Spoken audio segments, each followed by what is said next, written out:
Okay, so now recording has started. So, okay, students, today our topic is accounting equation. Further, we continue this topic because from so many days we are doing a study. Today I'm sharing my PDF file along with the illustrations and solutions. I'll be explaining. So, take your notebook and whatever the confusion, you note it down. So student, first I will read the question and you take your notebook and pen. After reading the question, we will do the working, how many types of assets and liability would be created. Okay. So here it is saying that prepare accounting equation on the basis of following transactions. Right. So first transaction is commenced business with cash rupees 80,000. What does it mean? Who will commence? The owner. ठीक है? Who is the owner? Amit. Here it is saying that Amit is the owner. So commence business with cash means हमारे पास क्या क्या आ रहा है? Business start हो रहा है. Commence means start. तो हमारे पास क्या आएगा? आप अकाउंटेंट हो और आपका ओनर जो है बिजनेस स्टार्ट कर रहा है और आप अपने ओनर के बिहाफ पर रिकॉर्ड करते हो सर, तो आपके पास 80,000 कैश आएगा, यानी एसेट साइड में कैश का कॉलम बनेगा। नीचे देखिए अकाउंटिंग इक्वेशन का जो सोल्यूशन है, कैश का कॉलम बना हुआ है और दूसरा कॉलम बनेगा कैपिटल का। राइट। सो कैपिटल चूंकि ओनर है, ओनर पैसा इन्वेस्ट कर रहा है, तो it will be called capital. Second transaction is bought goods for cash ₹20,000 and on credit ₹25,000। तो इसमें क्या हो रहा है, आप गुड्स परचेस कर रहे हो, कैश हो चाहे क्रेडिट हो, इट डजेंट मैटर, गुड्स तो आएगा आपके पास। तो गुड्स को हम स्टॉक के नाम से रिकॉर्ड करते हैं। आप देखिए नीचे एसेट्स के कॉलम में स्टॉक लिखा होगा। और दूसरी चीज कि उसमें से 20,000 का आप कैश परचेस कर रहे हो, तो कैश अकाउंट से माइनस हो जाएगा, लेकिन जो आपने उधार खरीदा क्रेडिट पे, this will convert into creditors and creditors is a part of liability। देखो क्रेडिटर कौन होता है? जो भी पैसा हमें दूसरे को पेमेंट करना है वो क्रेडिटर कहलाता है। तो आपने गुड्स बॉट किया ऑन क्रेडिट 25,000 का, तो आप क्रेडिटर का कॉलम बनाओगे। ठीक है, तो कैसे कॉलम बनाएंगे वो हम बता रहे हैं अभी, फिर हम इसका सोल्यूशन समझाएंगे। ठीक है, अब है third, paid wages and rent. तो आपको पता है दीज आर द एक्सपेंसेज, और हम लोग we don't prepare any further column for the expenses. Right. So wages और रेंट दोनों ही कैश से माइनस होगा और कैपिटल से माइनस होगा, तो कोई अदर कॉलम नहीं बनाएंगे। वेजेस आउटस्टैंडिंग, जैसा कि लास्ट क्लास में मैंने पढ़ाया था, outstanding wages means it's a real expenses. ये एक्सपेंसेस हो चुका है लेकिन अभी पैसा नहीं दिया है, तो इट मींस कि जो आउटस्टैंडिंग वेजेस होता है वो कैपिटल से माइनस होता है, और लायबिलिटी साइड में एक आउटस्टैंडिंग एक्सपेंसेस का कॉलम हम बना सकते हैं, या तो क्रेडिटर्स कॉलम में ही इसको लिख सकते हैं। तो आपके इस इलस्ट्रेशन में सिर्फ क्रेडिटर्स का कॉलम बनाया हुआ है, जितना भी पैसा दूसरे को देना वो सब क्रेडिटर में इंक्लूड कर दिया है। तो ये भी आपका सही है, और जैसा मैंने बताया था उसके हिसाब से करेंगे तो that will make you very much clear कि आप आउटस्टैंडिंग, जो कि लायबिलिटी क्या होता है, जो अमाउंट दूसरे को पेमेंट करना है। आउटस्टैंडिंग वेजेस मींस क्या हुआ, this amount we need to make payment, तो ये लायबिलिटी में ही जाएगा, क्रेडिटर साइड में ही होना है। बट क्रेडिटर अलग अलग टाइप्स के होते हैं। एक क्रेडिटर होता है ट्रेड क्रेडिटर, जिसको हम जब गुड्स उधार खरीदते हैं तो उसे कहते हैं, और दूसरा क्रेडिटर वो होता है जो किसी भी वजह से हमें पैसा दूसरे को भी देना बाकी है। तो wages outstanding is a separate name. You can put a separate name. Outstanding wages the creditor. So for this question, write only creditor, because in this solution is given creditors. Okay, sir. Okay. So 1 minute.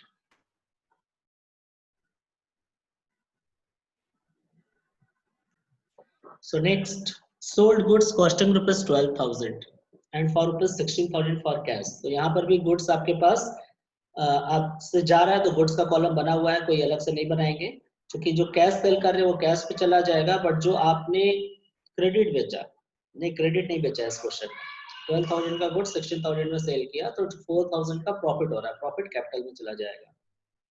फिर आता है 6, goods bought was return to creditors.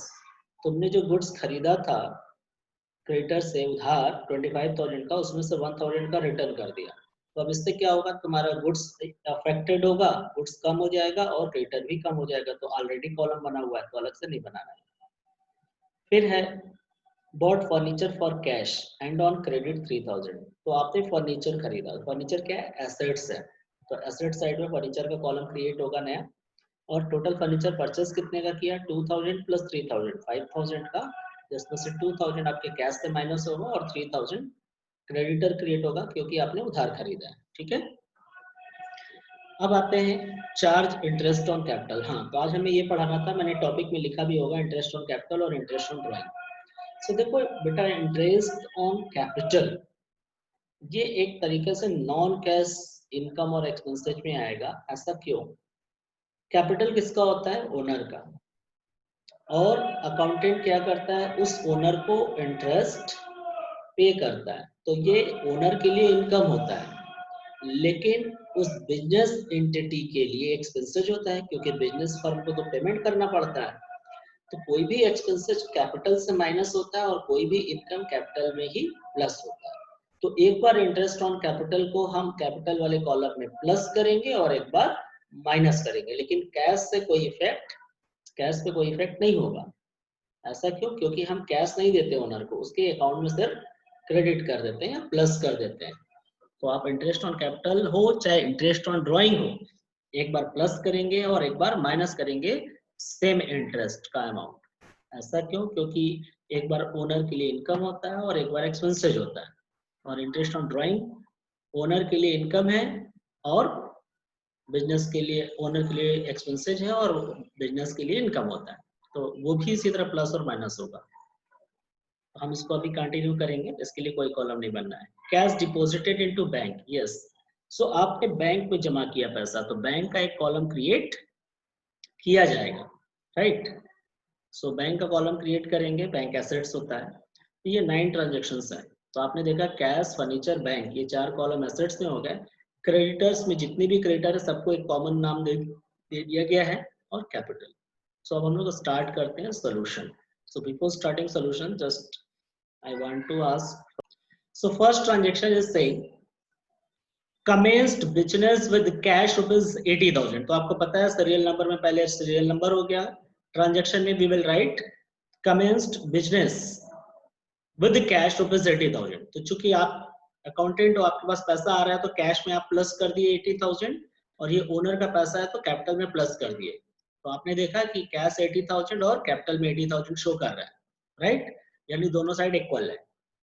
अब इसके बाद second transaction आपने क्या किया, bought goods for cash rupees 20,000 and on credit rupees 25,000। सो आपने कैश खरीदा गुड्स, तो आपके जेब से यानी आपके कैश में से 20,000 माइनस होगा, राइट। लेकिन गुड्स में कितना प्लस होगा, 20,000 का आपने कैश परचेस किया, 25,000 क्रेडिट, तो टोटल 45,000 प्लस होगा गुड्स के कॉलम में, मीन्स स्टॉक के कॉलम में, ठीक है। अब देखो 20,000 तो का तो एडजस्टमेंट हो गया, गुड्स आया और पैसा गया, लेकिन जो 25,000 का गुड्स ज्यादा ऐड हुआ है यहाँ, वो कहाँ से आया, बिना पैसे का, उधार आपने खरीदा, तो वो क्रेडिटर कहलाता है। क्योंकि जब भी हम किसी से गुड्स उधार परचेस करेंगे या कोई भी चीज उधार परचेस करेंगे तो वो क्रेडिटर कहलाता है। सो क्रेडिटर कॉलम में 25,000 आ गया। तो फर्स्ट 2 ट्रांजेक्शन के बाद हम लोग इक्वेशन बनाते हैं। यहाँ न्यू इक्वेशन लिख दिया है, न्यू इक्वेशन, इक्वेशन पहले होगा। इक्वेशन में देखो 80,000 माइनस 20 विल बी 60,000, फिर यहाँ 45,000 और इधर 25 और 80। अब चेक करेंगे तो assets must be equal to liability and capital होगा।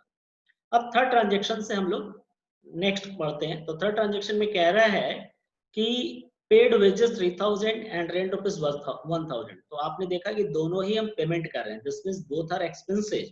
और एक्सपेंसेस क्या करेगा, आपका कैश रिड्यूस करेगा। सो कैश में से माइनस कर दिया हमने, ट्रांजेक्शन में लिखा है वेजेस 3,000 एंड रेंट 1,000। 4,000 आपका कैश माइनस होगा। स्टॉक पे कोई इफेक्ट नहीं हुआ, फर्नीचर पे कुछ नहीं, बैंक पे कुछ नहीं, क्रेडिटर पे कुछ नहीं। तो कहां से माइनस होगा, कैपिटल से। कोई भी एक्सपेंसेस इनकम कैपिटल से एडजस्ट होता है, राइट। तो कैपिटल में 4,000 का माइनस हो गया। अब हम लोग आगे पढ़ेंगे। नेक्स्ट फोर्थ ट्रांजेक्शन से पहले हम लोग न्यू इक्वेशन बनाएंगे। तो 60,000 माइनस 4 विल बी 56, 45 यहाँ 25 और इधर 76,000 हो गया। तो आप चेक करेंगे कि इक्वल आएगा दोनों side. Fourth transaction is saying wages outstanding ₹1000। देखो आउटस्टैंडिंग में ये नॉन कैश हो गया ये। तो आउटस्टैंडिंग एक्सपेंसेस आपका एक्चुअल एक्सपेंसेस होता है, इसको कैपिटल से सबसे पहले माइनस करना चाहिए। तो कैपिटल से माइनस कर दिया 1000। दूसरी चीज कि ये अभी हमको पेमेंट करना है तो ये क्रेडिटर कहलाएगा, तो क्रेडिटर में प्लस कर दिया 1000 का, राइट। अब फिर इसके बाद न्यू इक्वेशन बनाएंगे तो देखिए आप 56, 45,000, 26,000 एंड 75,000 आ गया या माइनस करके। अब आते हैं फिफ्थ पे। फिफ्थ में कह रहा है sold goods costing ₹12,000 for ₹16,000 for cash, यानी 12,000 रुपए का गुड्स आपने 16,000 रुपए में बेचा। तो पैसा आपके पास कितना आएगा? 16,000, 16,000 आपने प्लस कर दिया, लेकिन गुड्स आपके स्टॉक से, आपके गोडाउन से कितना जा रहा है? 12,000 का। तो 4,000 आपको क्या हुआ? प्रॉफिट हुआ। तो प्रॉफिट क्या करेंगे हम? कैपिटल में ऐड कर देंगे, राइट। अब इसके बाद न्यू इक्वेशन बनाएंगे। तो न्यू इक्वेशन में आप देखिए यहाँ आ गया 72, 33, 26 and 79,000। Now six transaction, goods bought was return to creditor ₹1,000, right. तो जो गुड्स आपने उधार खरीदा था क्रेडिटर से 25,000 का ऊपर, उसमें से 1,000 का गुड्स आपने रिटर्न कर दिया, तो आपका स्टॉक कम हो जाएगा 1,000 रुपए के गुड्स से। तो देखिए 1,000 आपका यहाँ माइनस हो गया स्टॉक से, और क्रेडिटर भी माइनस हो जाएगा। जब आपने उधार खरीदा था 25,000 का और 1,000 का वापस कर दिया, तो आपको तो 24,000 देना पड़ेगा ना, तो 1,000 माइनस कर देंगे। तो 1,000 रुपए देखिए यहाँ क्रेडिटर से भी माइनस हो गया। तो हम न्यू इक्वेशन बनाएंगे तो यहाँ 72, 32, 25 एंड 79,000, राइट। अब आते हैं सेवेंथ पे। तो सेवेंथ कह रहा है bought furniture for cash ₹2,000 and on credit ₹3,000। तो इसका मतलब आप 2,000 रुपए का फर्नीचर नकद और 3,000 का उधार खरीदे, तो कुल फर्नीचर कितना आया? 5,000 रुपए का। तो देखिए फर्नीचर के कॉलम में आपने यहाँ 5,000 लिखा हुआ है ना, प्लस।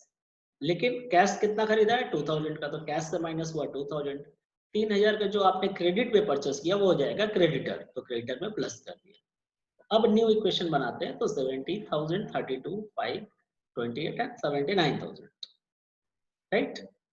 अब आते हैं question number 8, transaction number 8, sorry. Charge interest on capital eight 10% for the year. तो कौन से कैपिटल पे हम इंटरेस्ट कैलकुलेट करेंगे? तो ऑलवेज ओपनिंग कैपिटल। अगर कोई इंफॉर्मेशन नहीं दिया है तो ओपनिंग कैपिटल। तो ओपनिंग कैपिटल कितना था? आप देखो पहले ट्रांजेक्शन में ऊपर यहाँ कमेंस बिजनेस था 80,000 से, राइट। सो 80,000 पे आप इंटरेस्ट कैलकुलेट करेंगे 10%, राइट है। तो 8 नंबर क्वेश्चन ट्रांजेक्शन पे 80,000 का 10% 8,000 आएगा। तो ये पार्टनर्स या ओनर के लिए इनकम है, इसलिए 79,000 में प्लस हो गया क्योंकि उसको मिल रहा है। लेकिन यही 8,000 रुपया बिजनेस के पॉइंट ऑफ व्यू से देखा जाए तो खर्च है, एक्सपेंसेज है, तो ये 8,000 रुपया यहीं से माइनस भी कर देंगे। यानी एक बार प्लस करेंगे और एक बार माइनस करेंगे, सिर्फ शो करने के लिए। नेट इफेक्ट आपका सेम रहेगा, कुछ आना नहीं है यहाँ। तो देखिए new equation as it is रह गया, ठीक है। अब आते हैं cash deposited into bank. So cash आपका कम होगा 40,000 जितना बैंक में जमा कर रहे हो, और बैंक में प्लस हो जाएगा। बैंक वाले कॉलम में देखिए यहाँ बैंक का नया कॉलम बना होगा ऊपर 50,000 प्लस। तो आपने देखा कि दोनों साइड इंक्लूड हो गया और देयर इज नो इफेक्ट, मतलब कि जितना कैश आपके पास से गया और उतने ही रुपए का बैंक क्रिएट हो गया, राइट। सो आपका ये क्लियर है, तो कोई कंफ्यूजन इसमें नहीं आया, ठीक है। 1 मिनट। सो आई होप कि बैंक वाला ट्रांजेक्शन आपको समझ में आया। अब इसके बाद देखिए न्यू इक्वेशन यहाँ लिखा है, चूंकि न्यू नहीं होगा, मैंने आप लोग को बता रखा है कि जब लास्ट ट्रांजेक्शन होता है तो उसके बाद फाइनल इक्वेशन लिखते हैं हम लोग, ठीक है। तो फाइनल इक्वेशन के लिए हम लोग क्या करेंगे? यहाँ पर जो न्यू इक्वेशन लिखा हुआ है इसको हम लोग फाइनल इक्वेशन लिखेंगे, राइट, जैसा मैंने बताया है। यहाँ फाइनल इक्वेशन लिखेंगे 70 माइनस 50 विल बी 20,000, 32 का 32 रहेगा, 5,000, 50,000 बैंक में, क्रेडिटर में 28,000 और आपका कैपिटल में 79,000, राइट। तो ये न्यू इक्वेशन आपका, सॉरी, फाइनल इक्वेशन बन गया। अब इसके बाद अगर क्वेश्चन में बोल रहा है कि प्रिपेयर बैलेंस शीट, सो आपको बैलेंस शीट भी बनाना है, तो इस क्वेश्चन में बैलेंस शीट बनाकर दिखाया गया। सो बैलेंस शीट में आपको मैंने फॉर्मेट बता रखा है बहुत पहले से। बैलेंस शीट आप ओनर लिखें या सिर्फ बैलेंस शीट लिख दें, और यहाँ एज एट जो डेट दिया होगा क्वेश्चन में लाइक 31 मार्च 2000 whatever नहीं दिया है तो इसी तरह आप डॉटेड लाइन लिख के छोड़ देंगे। लेफ्ट हैंड साइड में आपके लायबिलिटीज होंगे और एसेट साइड में आपका राइट हैंड साइड में सॉरी एसेट्स होंगे। तो लायबिलिटी में और एसेट्स में जो लिखना है वो फाइनल इक्वेशन का अमाउंट लिखते हैं। तो देखिए फाइनल इक्वेशन में क्रेडिटर 28 का था तो 28 लिखा गया, कैपिटल 79 का था 79 लिखा गया। अब उसके बाद कैश कितना था फाइनल में 20 का था और स्टॉक आपका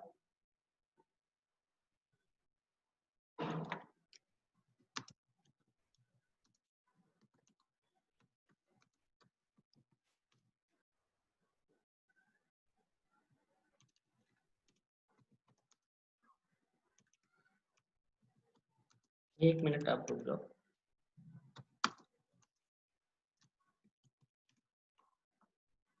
ओके स्टूडेंट्स, तो यहाँ पर आपका जो स्टॉक था 32,000 का था और उसके बाद फर्नीचर 5,000, बैंक 50,000 फाइनल में। तो टोटल आप देखें कि दोनों साइड इक्वल आएगा 1,07,000 and 1,07,000 each side. Okay so note it down.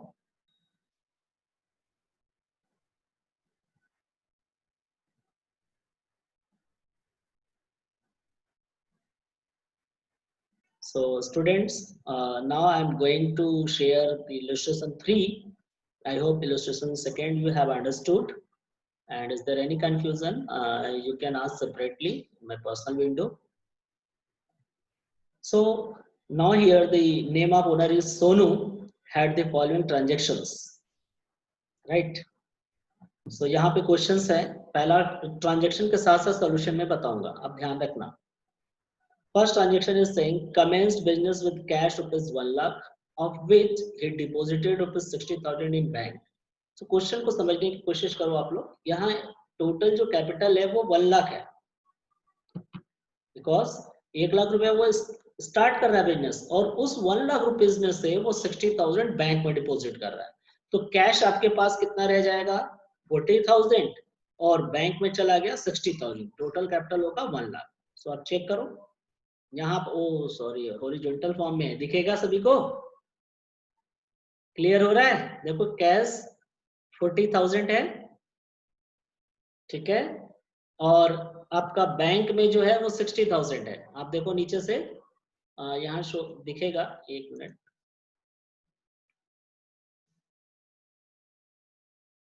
Yes. सो देखिए यहाँ 40,000 देखो आपका कैश में, 60,000 बैंक में और 1 लाख रुपीज आपका कैपिटल में, राइट। अब इसके बाद सेकंड ट्रांजेक्शन हम लोग देखते हैं। तो सेकंड ट्रांजेक्शन में कह रहा है bought goods for cash rupees 30,000 and on credit 40,000, यानी टोटल गुड्स आपने परचेस किया 70,000 का। तो स्टॉक कॉलम में 70,000 होगा, कैश से 30,000 माइनस होगा और क्रेडिटर में 40,000 प्लस होगा। तो आप देखिए यहाँ पर ट्रांजैक्शन है bought goods for cash rupees 30,000 on credit and rupees 40,000 जो है। तो हम लोग यहाँ देख रहे हैं 30,000 देखिए कैश से माइनस किया है, गुड्स में देखिए बैंक में कोई चेंज नहीं है, बैंक से कोई ट्रांजैक्शन नहीं हुआ। स्टॉक कॉलम में देखिए 70,000 ऐड किया, 30 plus 40। Okay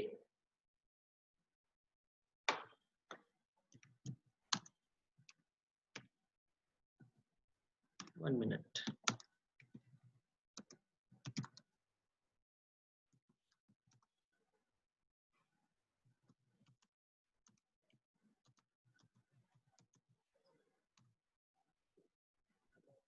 okay so students, now I think you have understood what it is saying.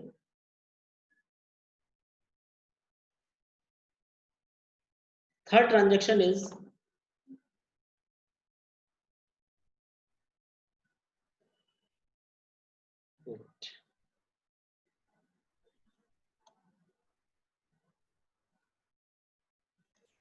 okay.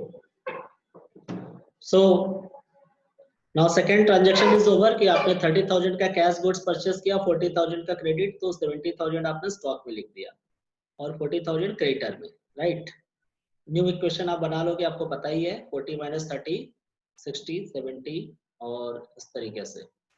Next है purchased a machine for ₹2 lakhs by raising a bank loan from Punjab national bank. अब देखिए यहाँ क्या है, थोड़ा सा नया क्वेश्चन आ गया।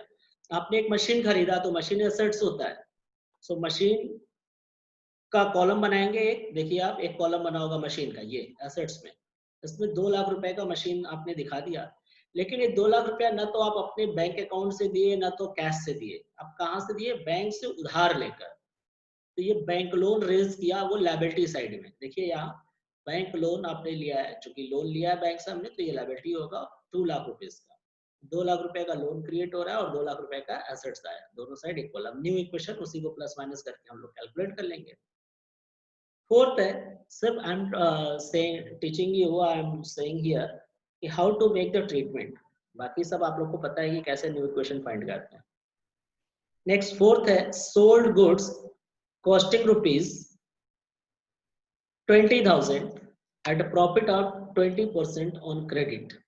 सो 20,000 रुपए का गुड्स आप 20% प्रॉफिट पे उधार सेल किए, तो 20,000 का 20% आपका प्रॉफिट है, कितना आएगा 4,000। तो गुड्स कितने में सेल किया, 24,000 में।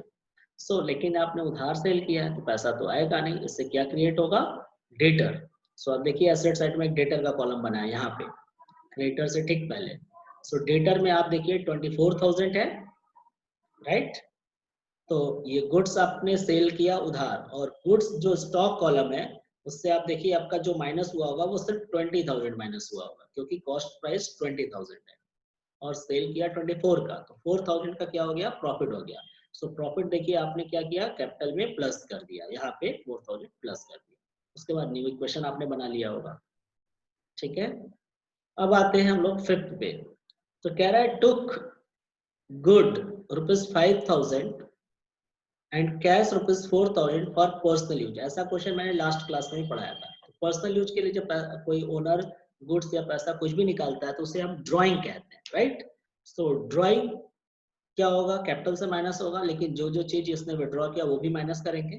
तो गुड्स यानी कि 5,000 रुपए का है, तो स्टॉक से 5,000 माइनस होगा और कैश से 4,000। तो चेक कीजिए यहाँ 4,000 देखिए कैश से माइनस है और स्टॉक से 5,000 माइनस है, तो टोटल 9,000 माइनस होगा कैपिटल से। तो देखिए यहाँ 9,000 माइनस है कैपिटल से, राइट। सो कैपिटल से 9,000 और इधर, इसके बाद न्यू इक्वेशन निकाल लेंगे हम लोग।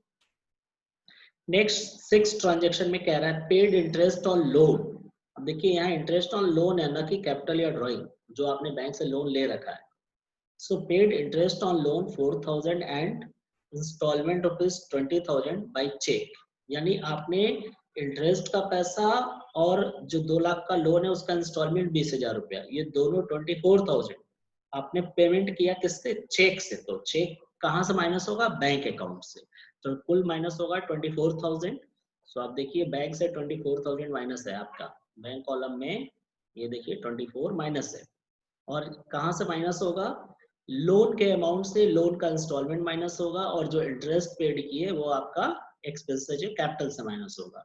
सो देखिए यहाँ पर बैंक लोन से सिर्फ लोन का पैसा माइनस होगा 20,000 रुपए इंस्टॉलमेंट, और 4,000 रुपए जो इंटरेस्ट दिया वो आपके लिए एक्सपेंसेज है, तो वो कैपिटल से माइनस होगा। तो अच्छे से इसको समझ लो, 24,000 रुपए का आपने चेक से पेमेंट किया तो बैंक से माइनस किया, बैंक लोन में 20,000 माइनस होगा और इंटरेस्ट का पैसा कैपिटल से माइनस होगा, राइट। अब आते हैं हम लोग 7th पे, कमीशन रिसिव्ड इन एडवांस। देखो कोई भी इनकम एडवांस में मिलता है तो लायबिलिटी होता है, ठीक है। तो पैसा तो आ रहा है 8,000 रुपया कैश में, देखो ऐड कर लिया 8,000 रुपया एडवांस में मिला। लायबिलिटी साइड में क्रेडिटर कॉलम में ही लिख दिया है 8,000 रुपया, ठीक है।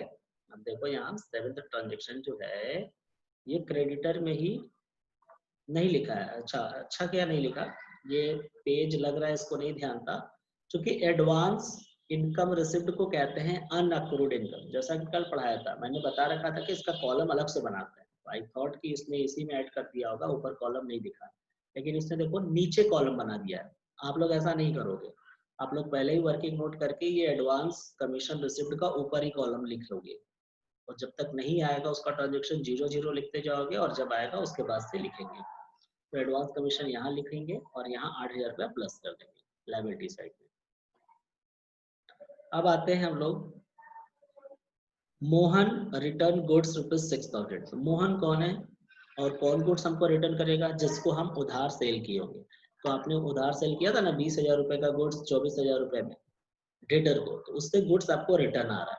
तो देखो जब हम गुड्स रिटर्न करते हैं तो जितने रुपया दिया उतने ही रुपया हम गुड्स से भी माइनस करते हैं, क्रेडिटर से भी माइनस। लेकिन अगर दूसरा कोई कस्टमर हमको गुड्स रिटर्न कर रहा है तो उस केस में ध्यान देने वाली बात है, जब भी हम कस्टमर को गुड्स सेल किए होते हैं तो उसमें प्रॉफिट इंक्लूड होता है, और जब वो कस्टमर गुड्स रिटर्न करेगा तो हम वापस तो लेंगे उससे, कस्टमर से पूरा 6,000 रुपया है, यहाँ 6,000 माइनस करेंगे डेटर में से, लेकिन गुड्स में से कॉस्ट प्राइस जाएगा और जितना प्रॉफिट होगा इस 6,000 रुपए में उसको हम कैपिटल से माइनस करेंगे।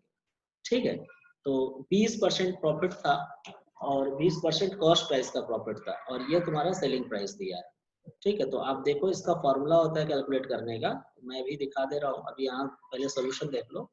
6,000 रुपए का गुड्स की कीमत कितनी है? 5,000 रुपए। कैसे कैलकुलेट होगा वो हम बताएंगे। 5,000 रुपए गुड्स में देखो प्लस कर लिया, जब गुड्स आया रिटर्न तो प्लस कर लिए। अब डेटर जो है, ये ऊपर डेटर जो है 6,000 रुपए का डेटर पूरा माइनस होगा। अब रहा बात 1,000 रुपए का डिफरेंस आ रहा है, मतलब वो प्रॉफिट का पैसा था, तो प्रॉफिट कम हो जाएगा हमारा, क्योंकि जब कस्टमर ने गुड्स वापस कर दिया तो प्रॉफिट कम होगा, तो कैपिटल से 1,000 रुपए माइनस कर देंगे। ठीक है, सो कैसे आएगा? अब इसका देखो यहाँ नीचे वर्किंग बताया होगा। ट्रांजेक्शन जो मोहन ने रिटर्न किया है 6,000 रुपए का, तो पहले सेलिंग प्राइस जो गुड्स रिटर्न है वो लिख लो, इनटू कितना परसेंट प्रॉफिट इंक्लूड था? 20%। तो 20/120 कर देंगे, मतलब R/100 प्लस R। तो ये आ जाएगा प्रॉफिट का अमाउंट 1,000 रुपए। तो यानी 1,000 प्रॉफिट था तो वो घटा देंगे सेलिंग प्राइस में से, नीचे देखो लिखा होगा। ठीक है, फार्मूला होता है प्रॉफिट अगर इंक्लूड है जितना परसेंट कॉस्ट पे, तो R/100 plus R। R means होता है रेट ऑफ परसेंट। अब आते हैं 9th पे, paid to creditors by cheque ₹20,000। अब क्रेडिटर का आपने पेमेंट किया चेक से, तो चेक कहाँ से माइनस होगा? बैंक अकाउंट से। सो बैंक ये है आपका दूसरे नंबर पे, और चेक से माइनस कर दिया आपने क्रेडिटर को, कितना? 20,000। तो देखिए 20,000 रुपए ये माइनस हो गया। और कहाँ से माइनस होगा? क्रेडिटर से। सो क्रेडिटर कहाँ है? यहाँ पर है, तो क्रेडिटर भी माइनस आपने पेमेंट कर दिया। अब न्यू इक्वेशन बना लेंगे। नेक्स्ट आपका आ रहा है 10th transaction, Mohan settled his account at a discount of ₹500। सो मोहन कौन था? कस्टमर था, डेटर, जिसको 24,000 का गुड्स बेचा था, 6,000 का वापस कर दिया, तो 8,000 18,000 रुपए बचा है लेना उससे। तो उसने सेटल किया 500 रुपए डिस्काउंट पे, यानी हमें कितना पैसा देगा वो? 17,500 रुपए देगा। तो हमारे पास कैश आएगा 17,500, ये प्लस कर लेंगे, लेकिन जो डेटर था वो पूरा 18,000 रुपए माइनस करेंगे क्योंकि सेटल हो गया। तो हमें क्या हुआ? 500 रुपीज का लॉस हुआ, क्योंकि 18,000 रुपए लेना था, मिला कितना? 17,500। 500 रुपए घाटा हो रहा है, तो घाटे को कहाँ से एडजस्ट करेंगे? डिस्काउंट को कैपिटल से, तो कैपिटल से माइनस कर देंगे 500 रुपीज। राइट, अब आते हैं हम लोग, लास्ट ट्रांजेक्शन है, charge depreciation on machine. Yes, तो डेप्रिसिएशन में क्या होता है? नॉन कैश आइटम है ये। जितने रुपए का डेप्रिसिएशन होगा वो उस एसेट से माइनस करेंगे, और चूंकि लॉस है तो एक कैपिटल से भी माइनस हो जाएगा। तो 10% डेप्रिसिएशन चार्ज करना है मशीन पे। तो मशीन खरीदा कितने का है? आप देखो ऊपर, मशीन हमने खरीदा है 2 लाख रुपए का। सो 2 लाख का 10% हम निकालेंगे तो आएगा 20,000 रुपए। तो 20,000 रुपए मशीन में से देखो घटा दिया गया होगा, ये डेप्रिसिएशन। और चूंकि 20,000 रुपए लॉस है तो ये कैपिटल से भी 20,000 रुपए माइनस हो जाएगा। राइट, अब इसके बाद हम लोग जो यहाँ न्यू इक्वेशन लिखा है उसकी जगह फाइनल इक्वेशन लिखेंगे। सो फाइनल इक्वेशन में सबका जो वैल्यू आएगा वो हम लिख देंगे। राइट, आप इसका चाहो तो, हालांकि पीडीएफ फाइल भेजा है उसमें होगा, आप देख लोगे। So now I will over the class today here. If there is any confusion you can ask.